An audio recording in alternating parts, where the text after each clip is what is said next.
Bismillahirrahmanirrahim.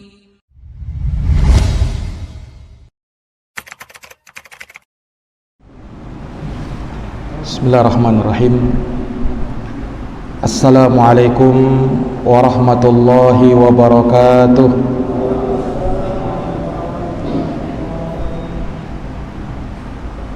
Alhamdulillah, alhamdulillahi rabbil alamin, wa bihi nasta'inu ala umuri dunya waddin. Ashhadu an la ilaha illallah wahdahu la syarika lah, ilahul awwalina wal akhirin, wa ashhadu anna muhammadan abduhu wa rasuluh, as-sadiqul amin, sallallahu alaihi wa ala alihi wa sahbihi wa man tabi'ahum bi ihsanin ila yaumiddin, wa sallama tasliman katsira, amma ba'd. Allahumma la ilma lana illa ma 'allamtana innaka antal alimul hakim. Allahumma 'allimna ma yanfa'una wanfa'na bima 'allamtana wa zidna ilman ya karim. Ma'asyiral muslimin wal muslimat, hadirin wal hadirat, bapak-bapak dan ibu-ibu sekalian, jamaah salat maghrib yang dirahmati dan dimuliakan oleh Allah Subhanahu wa taala. Alhamdulillah, alhamdulillahi bi ni'matihi tatimmus shalihat. Segala puji hanya bagi Allah yang dengan nikmat-nikmatnya tertunai segala amal-amal kebajikan. Salawat dan salam semoga terhatur limpahkan kepada junjungan kita Nabi Agung, Nabi besar Muhammad sallallahu alaihi wasallam, kepada keluarga dan para sahabat, serta orang-orang yang senantiasa meniti jalannya sampai hari kiamat. Ma'asyiral muslimin wal muslimat, al-ikhwa wal akhwat, hadirin wal hadirat, bapak ibu saudara-saudari, jamaah Masjid Baitul Ma'mur yang dirahmati dan dimuliakan oleh Allah. Pada malam hari yang berbahagia ini, dengan taufik dari Allah Subhanahu wa taala, kita dapat melanjutkan kembali kajian kita membahas kitab Riyadhus Shalihin karya Al-Imam Abu Zakaria Yahya bin Sharaf An-Nawawi rahimahullahu taala, di mana kita masih dalam muqaddimah beliau.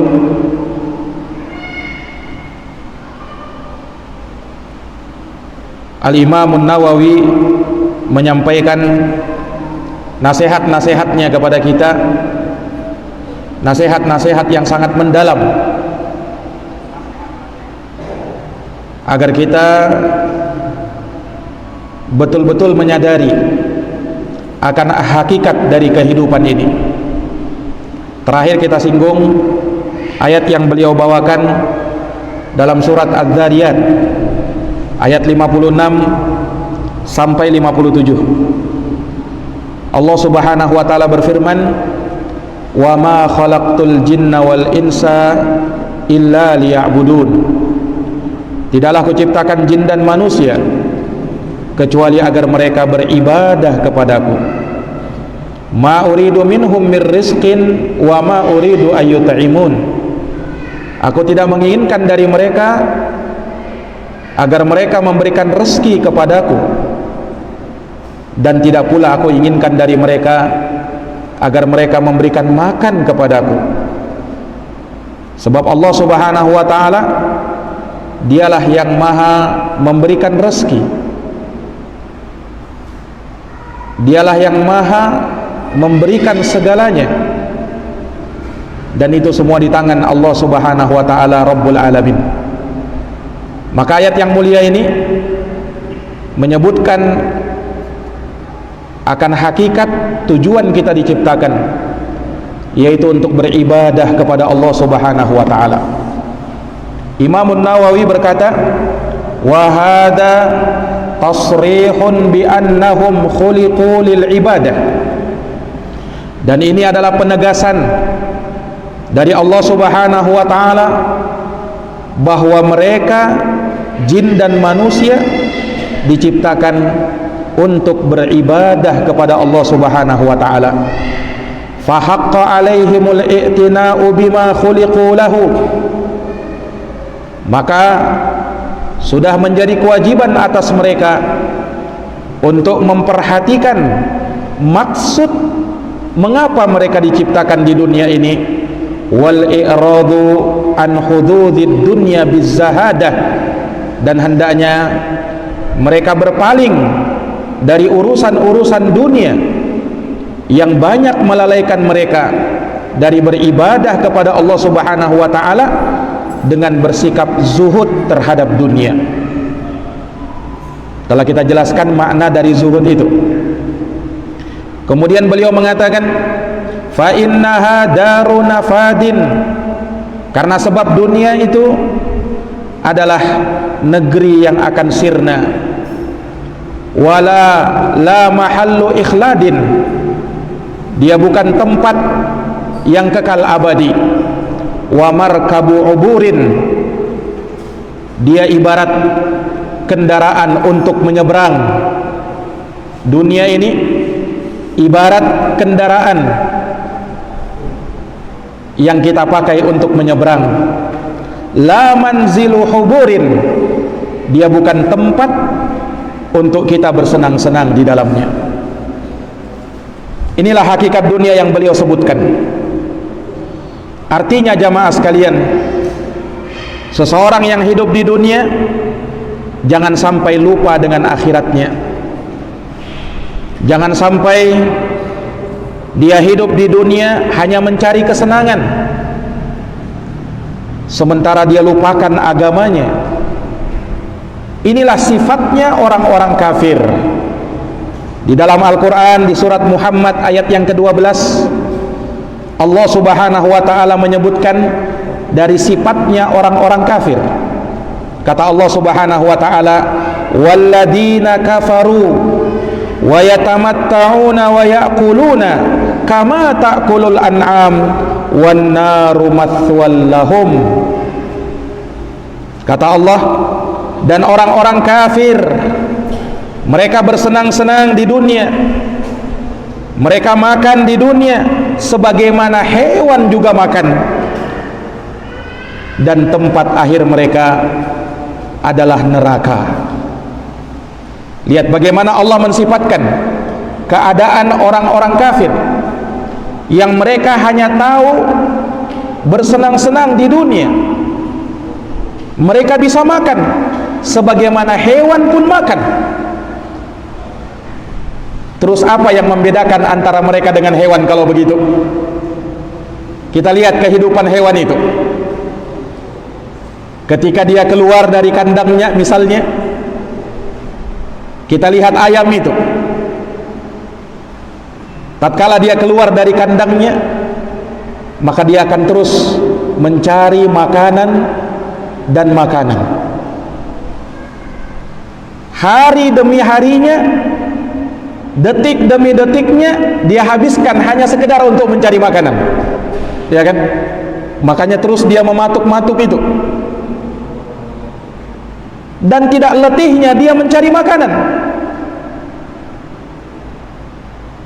Itu hewan yang memang tidak dianugerahkan oleh Allah Subhanahu wa ta'ala akal fikiran. Nah, manusia ini kalau hidup hanya sekedar bersenang-senang, kalau hidup hanya sekedar untuk makan, minum dan tidur, maka tidak ubahnya seperti hewan. Makanya Allah sebutkan, wa ya'kuluna kama ta'kulul an'am, mereka makan seperti hewan ternak juga makan. Wan naru mathwal lahum, dan neraka adalah tempat tinggal bagi mereka. Ini peringatan bagi kita jamaah sekalian, agar jangan sampai kita di dunia hanya sekedar mementingkan kesenangan hidup di dunia. Agar jangan kita sampai di dunia ini hanya mementingkan perut kita, makan dan minum kita, tidur kita, sementara agama, ibadah, kita tidak memikirkannya. Para jamaah yang dirahmati dan dimuliakan oleh Allah, sementara beliau tegaskan bahwa dunia hanyalah kendaraan yang kita pakai untuk menyeberang, dia bukan tempat untuk bersenang-senang. Wa masyra'un fisamin, dia adalah awal keterputusan. La mautinu dawamin, bukan tempat untuk seseorang berada di dalamnya selama-lamanya. Ini dunia. Falihada kanal aiqadu min ahliha humul ubbad. Oleh karena itu kata Imam Nawawi, orang yang tersadarkan dari penduduk dunia ini adalah para ahli ibadah, orang-orang yang beribadah kepada Allah Subhanahu wa taala. Wa aqalun nasi fiha humuz zuhad, sementara orang yang paling cerdas, orang yang paling pintar, orang-orang yang paling pandai dari orang yang hidup di dunia adalah orang yang bersikap zuhud terhadap dunia. Ini jamaah sekalian yang dirahmati dan dimuliakan oleh Allah. Subhanallah, kalau kita melihat orang-orang yang sadar akan kehidupan dunia ini, luar biasa, luar biasa ibadah mereka, amalan mereka. Ada salah seorang ulama salaf terdahulu yang bernama Muhammad bin Wasi rahimahullahu ta'ala. Beliau ini sampai dikatakan karena beribadah dan terus beribadah kepada Allah Subhanahu wa taala, sampai-sampai kalaulah dikatakan kepada beliau, kalaulah diinformasikan kepada beliau, diberitahukan kepada beliau besok hari kiamat, besok hari kiamat, niscaya Muhammad bin Wasi tidak bisa lagi menambah ibadahnya. Kenapa bisa begitu? Karena ibadahnya sudah terlalu full, ibadahnya sudah terlalu banyak, sehingga kalau dikatakan kiamat besok, dia tidak bisa lagi menambah ibadahnya. Subhanallah. Ini ulama salaf terdahulu yang bernama Muhammad ibnu Wasi rahimahullahu ta'ala. Sebahagian mereka ada yang memang semenjak kecilnya beribadah kepada Allah Subhanahu wa taala sampai dewasanya, terus mengamalkan amal-amal ketaatan, sehingga beliau mengatakan, aku tidak tahu bagaimana caranya bermaksiat kepada Allah itu. Sampai-sampai tidak tahu caranya untuk bermaksiat kepada Allah. Kenapa? Karena kebiasaannya selalu beribadah, selalu berada di dalam ketaatan kepada Allah Subhanahu wa taala. Ini jamaah sekalian yang dirahmati dan dimuliakan oleh Allah. Nah, yang namanya ibadah tidak dinamakan ibadah kecuali kalau kita jalankan dengan ikhlas dan sesuai dengan apa yang dicontohkan oleh Nabi sallallahu alaihi wasallam. Itulah ibadah. Maka seseorang tidak akan beribadah kepada Allah kalau tidak ada keikhlasan di dalam hatinya. Nanti dikatakan beribadah ketika ada keikhlasan itu. Makanya sebelum beribadah, koreksi dulu niat kita. Innamal a'malu binniyat. Amalan itu penentunya adalah niat. Apa yang kau niatkan dalam ibadahmu itu, ini yang menjadi penentu benar tidaknya ibadah kita, besar tidaknya pahala yang kita dapatkan dengan niat, ikhlas atau tidak dia dalam beribadah. Makanya kata Nabi, ada orang yang sholat, dengan sholatnya tidaklah dia mendapatkan pahala kecuali 1/10-nya saja. Ada yang sholat tidaklah mendapatkan pahala kecuali 1/9-nya saja. Ada yang 1/8-nya, ada yang 1/7-nya, ada yang 1/6-nya, ada yang 1/2-nya. Apa yang membedakan kira-kira? Niatnya. Mungkin gerakannya boleh sama, mungkin boleh dia berada di saf yang sama, tetapi berbeda antara satu dengan mereka, yang menentukan adalah niat. Ini para jamaah sekalian yang dirahmati oleh Allah. Makanya terlalu banyak ayat-ayat yang menyinggung tentang keikhlasan itu. Walillahid dinul khalis, milik Allah subhanahu wa ta'ala agama yang ikhlas, agama yang betul-betul murni, hanya diperuntukkan kepada Allah. Wa ma umiru illa liya'budullaha mukhlishina lahuddin. Tidaklah mereka diperintahkan oleh Allah, tidaklah mereka diperintah oleh Allah subhanahu wa ta'ala kecuali untuk beribadah kepada Allah. Apakah sekedar ibadah? Bukan. Mukhlishina lahuddin, dengan mengikhlaskan ketaatan itu hanya untuk Allah subhanahu wa ta'ala.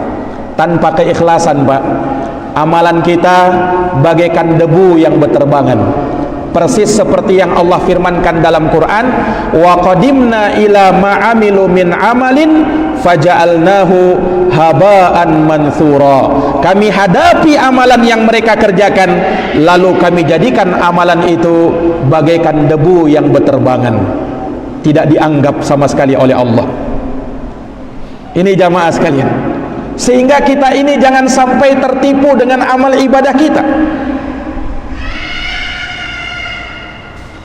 Nabi menceritakan di dalam hadis yang diriwayatkan oleh Imam Al-Bukhari dan Imam Muslim, atau diriwayatkan oleh Imam Muslim dari sahabat Abu Hurairah radhiyallahu taala anhu. Nabi ceritakan, Pak, ada 3 manusia yang paling pertama diputuskan perkaranya nanti pada hari kiamat. Dalam satu riwayat disebutkan 3 orang ini yang pertama dinyalakan api neraka untuknya. Siapa mereka? Disebutkan oleh Nabi SAW 3 orang. Yang pertama, ini 3 orang melakukan amalan-amalan yang luar biasa, tapi lihat, Allah tidak terima karena niatnya yang bermasalah. Orang yang pertama, rajulun nustushhida, seseorang yang divonis mati syahid dia. Orang yang dikatakan dia mati syahid di medan jihad, amalan luar biasa. Didatangkan orang ini, fa'arrafahu ni'amahu fa'arafaha. Kemudian Allah ingatkan nikmat-nikmat yang Allah berikan kepada dia, dia pun mengakuinya. Kemudian Allah tanya kepada dia, fama amilta fiha, apa yang kau amalkan terhadap nikmat yang kau berikan kepadamu itu? Apa kata orang ini? Tertipu dengan amalannya, dia mengatakan, qataltu fika hatta stushhidtu. Ya Allah, aku berjihad di jalanmu sampai aku mati syahid. Dia mengakunya begitu, tapi Allah zat yang maha mengetahui isi hati setiap hamba. Allah sanggah ucapannya. Allah katakan, kadzabta, kamu telah dusta, kamu telah bohong.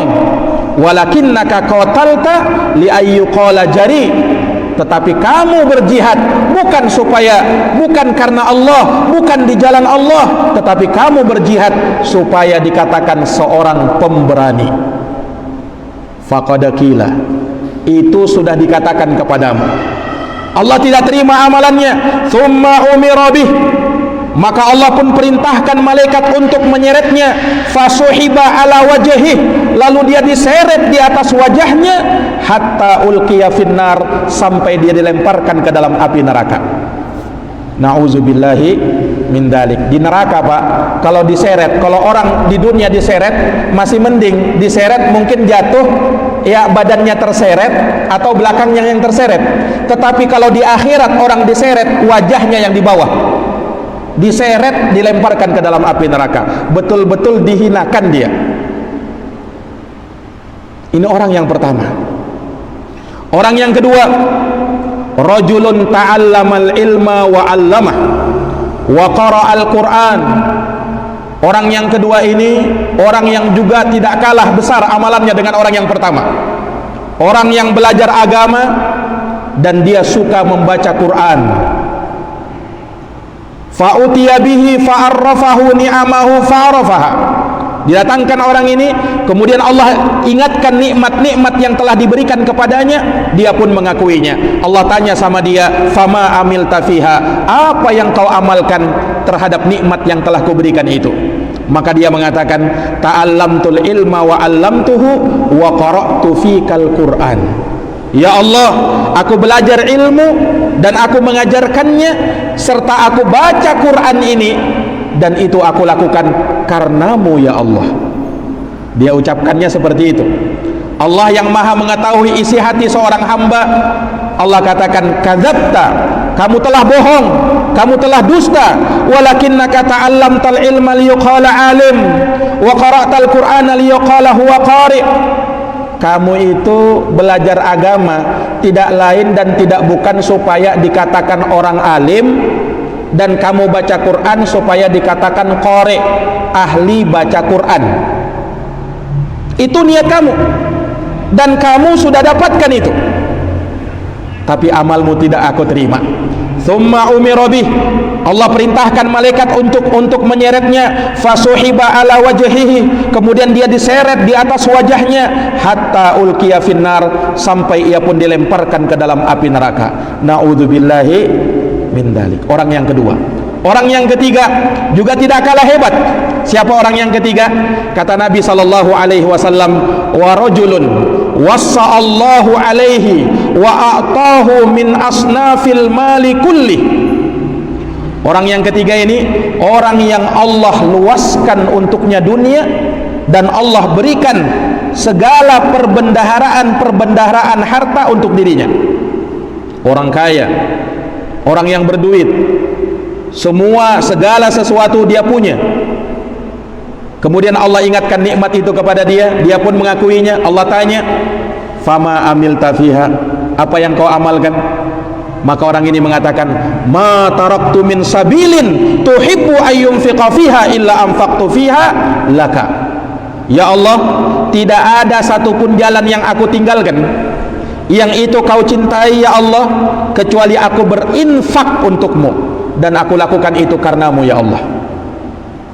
Allah yang maha tahu isi hati seorang hamba, Allah katakan, kadzabta, kamu bohong, kamu dusta, walakinnaka fa'alta liyuqala huwa jawad, tetapi kamu melakukan itu supaya dikatakan seorang yang dermawan.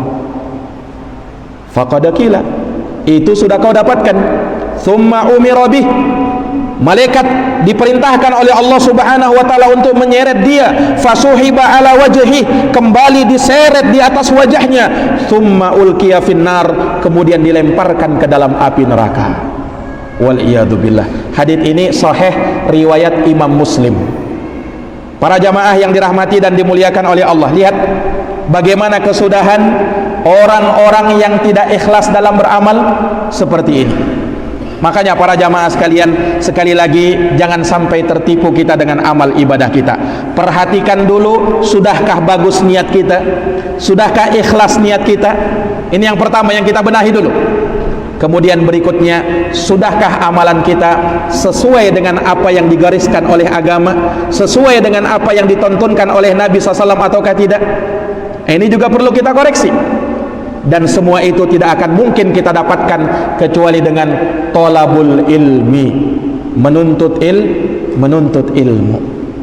Pelajari agama Allah, hadiri majelis-majelis taklim, dengarkan ilmu-ilmu yang bermanfaat supaya ilmu kita bertambah, kita tahu caranya menyembah Allah, kita tahu caranya beribadah kepada Allah, kita tahu hukum halal dan haram, kita tahu mana jalan ke surga, mana jalan ke neraka.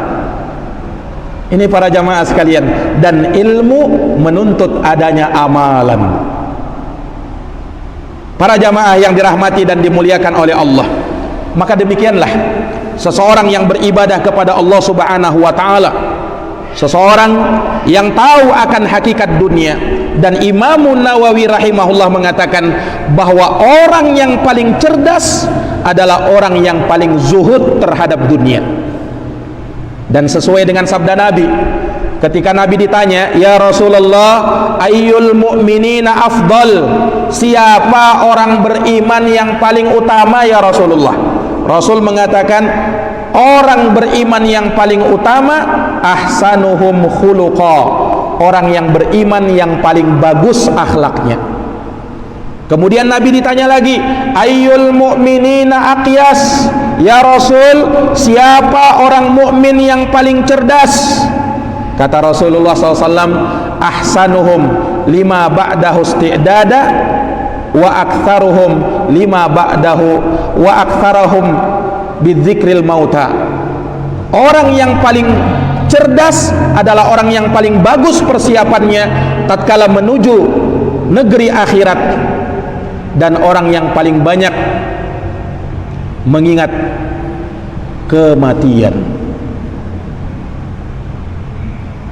Wa aktsaruhum bil mauti dzikra, orang yang paling banyak mengingat kematian. Ini yang paling cerdas. Loh, kok bisa seperti itu? Apa kiranya hubungan kecerdasan dengan mengingat akhirat?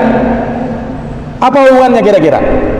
Para jamaah sekalian yang dirahmati oleh Allah, kalau saya boleh permisalkan, misalnya begini, anak-anak Pak yang belum terlalu berkembang akalnya, kalau dikasih, mereka lebih suka mobil-mobilan atau mobil sungguhan.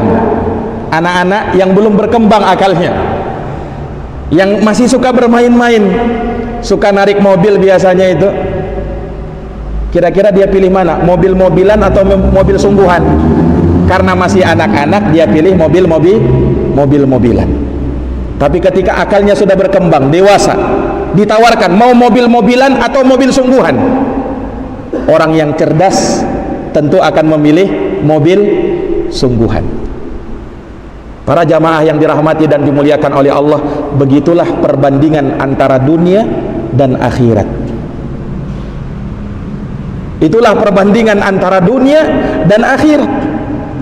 Nah, dunia ini baru satu rahmat yang Allah turunkan, sementara di akhirat 99 rahmat. Akankah kita korbankan yang 99 gara-gara yang satu ini? Itu bukan orang yang cerdas, iya kan?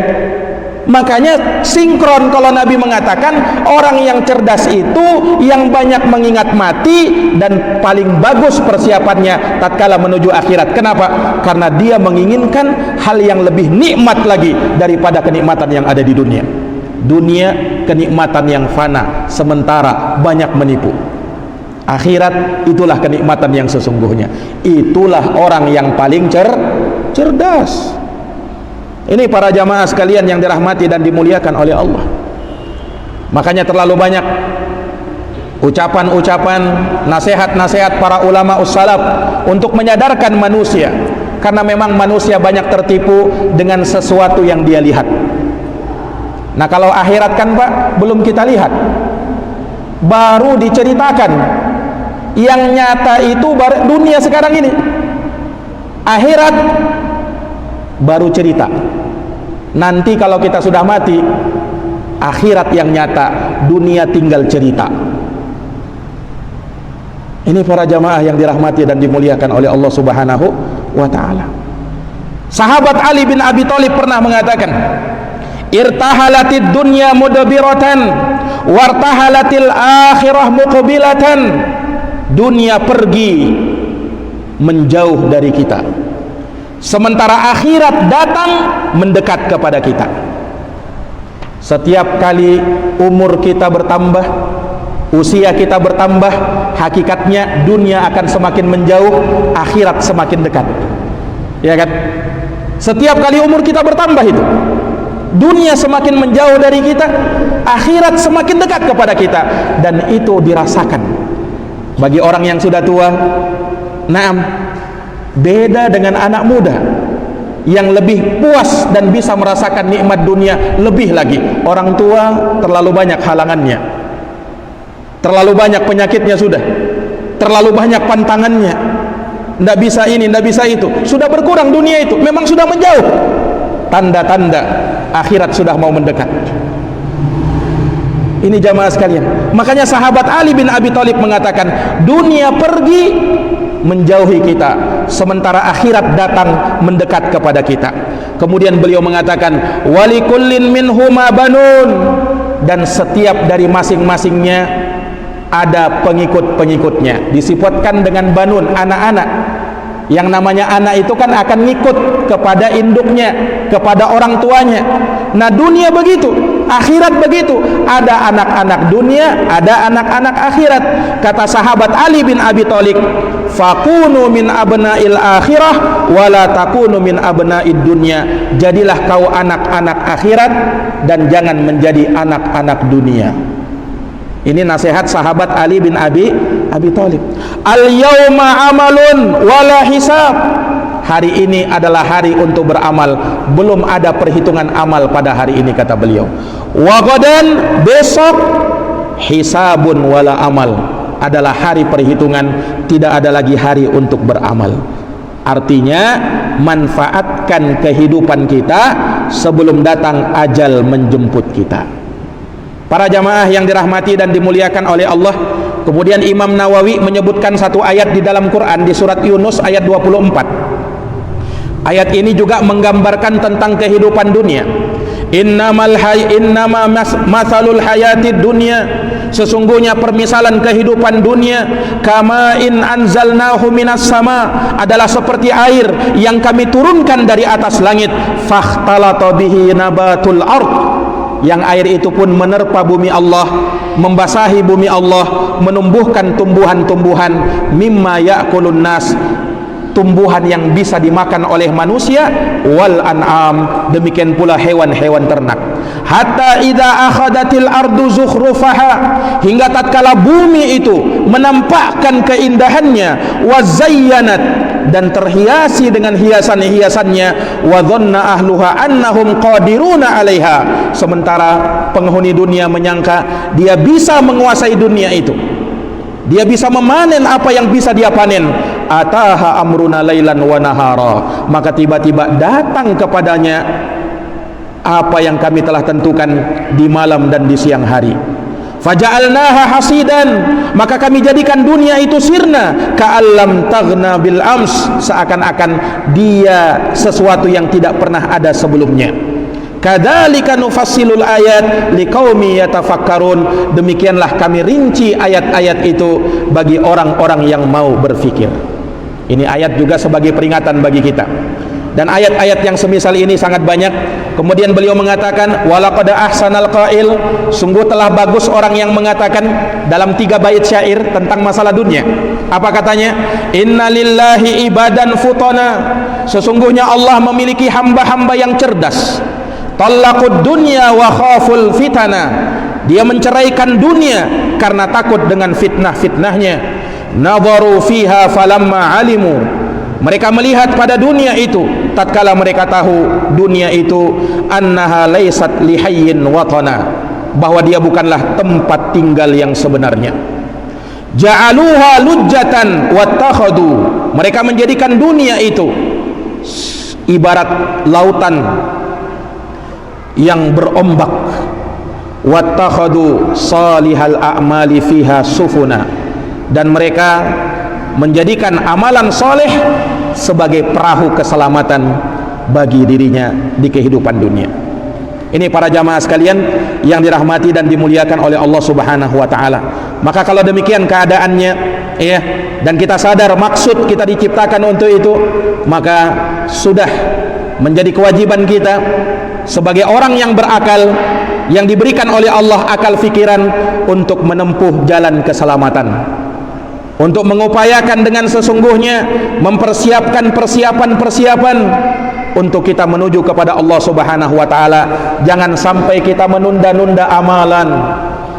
Jangan sampai kita mengatakan nanti saya taubat, umur saya masih muda, nanti pas mau dekat meninggal saya taubat. Subhanallah, seakan-akan dia tahu kapan dia meninggal, seakan-akan dia tahu bahwa meninggalnya ada pendahuluannya, ada pemberitahuannya dulu. Jamaah yang dirahmati oleh Allah, kematian datang secara tiba-tiba. Kematian datang tidak permisi dulu, kematian tidak pandang bulu, kematian tidak menunggu kita sakit dulu, kematian tidak menunggu kita tua dulu. Betapa banyak orang yang meninggal dalam keadaan kemarinnya dia masih segar bugar, masih sempat olahraga, bahkan besoknya sudah meninggal. Betapa banyak anak muda yang dia mengatakan terlalu panjang masih perjalananku, besoknya sudah meninggal dunia. Tidak ada yang tahu ajal kecuali hanya Allah Subhanahu wa ta'ala. Para jamaah yang dirahmati oleh Allah, untuk kita lebih mengenal agama ini dengan baik, negeri akhirat dengan baik, maka pelajari ayat-ayat Allah dan hadits-hadits Rasulullah SAW. Dan yang paling bagus mengumpulkan tentang ayat-ayat dan hadis berkaitan dengan akhlak kita, berkaitan dengan negeri akhirat kita, adalah kitab yang kita baca ini, kitab Riyadhus Shalihin, karya Imam An-Nawawi rahimahullahu ta'ala. Nah, dan beliau menulis bahwasanya, beliau memberikan keterangan bahwasanya apa yang beliau tuliskan di dalam buku ini sebagai bentuk sumbangsih kepada kaum muslimin, sebagai bentuk tolong menolong. Wa ta'awanu 'alal birri wat taqwa, tolong menolonglah dalam kebaikan dan ketakwaan. Dan dalam rangka mengamalkan haditsnya Nabi, wallahu fi aunil abdi ma kana al abdu fi auni akhihi, Allah akan menolong seorang hamba selama hamba itu menolong saudaranya yang beriman. yakni beliau ingin menolong kita dengan menunjukkan kepada kita jalan-jalan kebaikan agar kita mengamalkannya. Ini jamaah sekalian. Dan juga beliau ingatkan dengan hadis Nabi, man dalla ala khairin falahu ajru fa'ilih, barang siapa yang menunjukkan kepada kebaikan maka baginya pahala semisal orang yang mengerjakannya. Man da'a ila huda, siapa yang mengajak kepada petunjuk, kana lahu minal ajri mislu ujuri man tabi'ah, maka baginya pahala semisal pahala orang yang mengikutinya, la yanqusu dzalika min ujurihim syai'a, tanpa mengurangi pahala sedikit pun dari mereka. Dan juga sebagaimana dalam hadis Ali bin Abi Thalib, fa wallahi la ayyahdiyallahu bika rajulan wahida khairun laka min humrin na'am, demi Allah, andaikan Allah memberikan hidayah kepada seseorang disebabkan oleh kamu, niscaya itu lebih baik bagi kamu daripada onta merah mendapatkan harta yang paling mewah sekalipun.